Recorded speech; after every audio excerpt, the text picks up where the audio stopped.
We dismiss history at our peril. Liberty Nation Radio with Mark Angelides. And we're back with Sarah Cowgill, national correspondent at libertynation.com and author of the Back 40 column, the longest running and most successful column on the page of libertynation.com. Sarah, thanks for coming back with us. Now, earlier in the show, we were talking about the ignored voices between the coasts. But now I really want to talk about the temperament that's what's the burning, overriding temperament, the feeling in the heartland based on these hundreds of interviews that you've been doing? Angry. I mean, I can't find a Democrat that's happy or a Republican that's happy. Everybody's angry. It took a while, granted, because a lot of people around here, at least where I live, it's very rural and people take care of their own. So somebody down the street has a crop of sweet corn, they spread the love. We have our own, livestock. We do our own thing. The guy across the street has eggs, I get fresh eggs. So, it really took a while for inflation to arrive here as bad as it is right now. Yeah. And people are angry. I mean, even people with a serious amount of wealth, they have stopped spending it and going out, and they're just hunkered down. And you've got the people that don't have wealth, the intermediate, middle class folks, they're just holding on. People who didn't have debt now have debt. They didn't have credit card debts. They now have credit cards and credit card debt. And it's not going well. And it's angry. Everybody's angry. Everybody's mad. They're mad about guns. They're mad about the economy. They're mad about being in skirmishes in Ukraine or the Gaza Strip. They don't have anything like, let's worry about here. Let's worry about the southern border. Let's worry about the northern border. We're not dealing with our own country. It's like every time there's some big issue to come up, there's a diversion.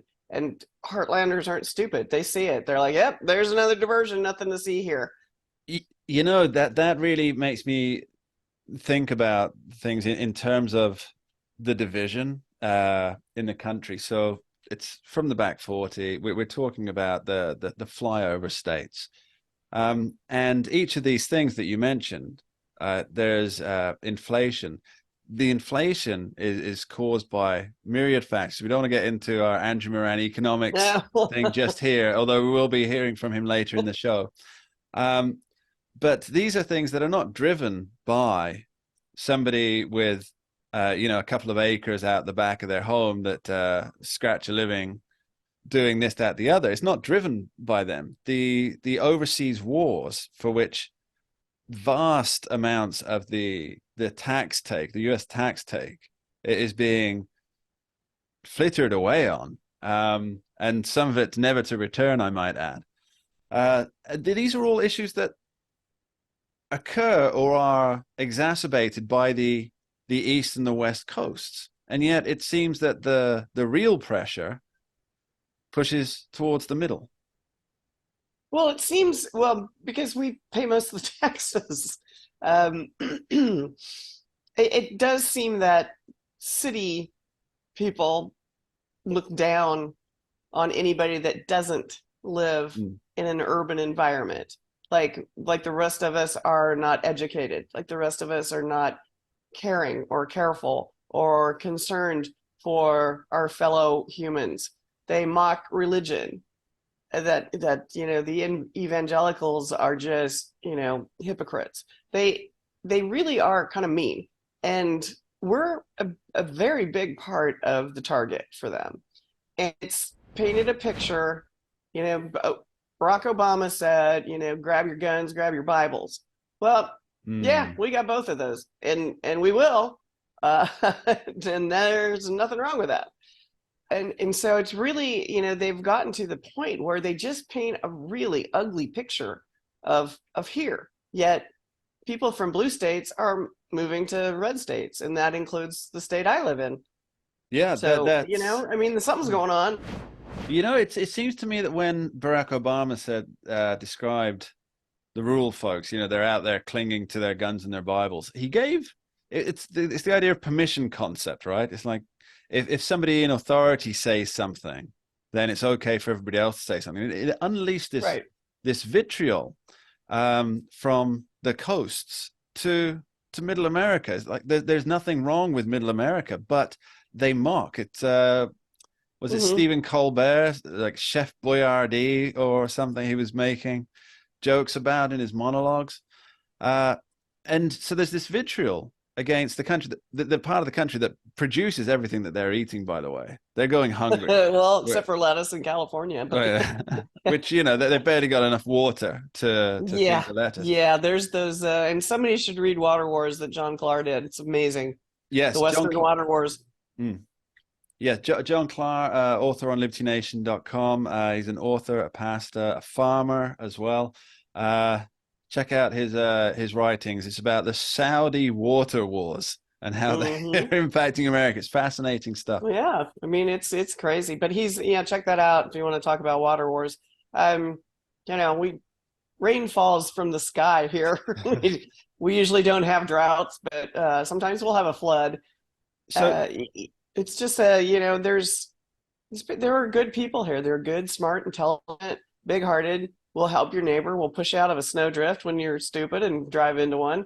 Nobody's going to tell you no, and you're not going to find sorry to interrupt. Sarah, there's a point I wanted to get down. I made a note of it.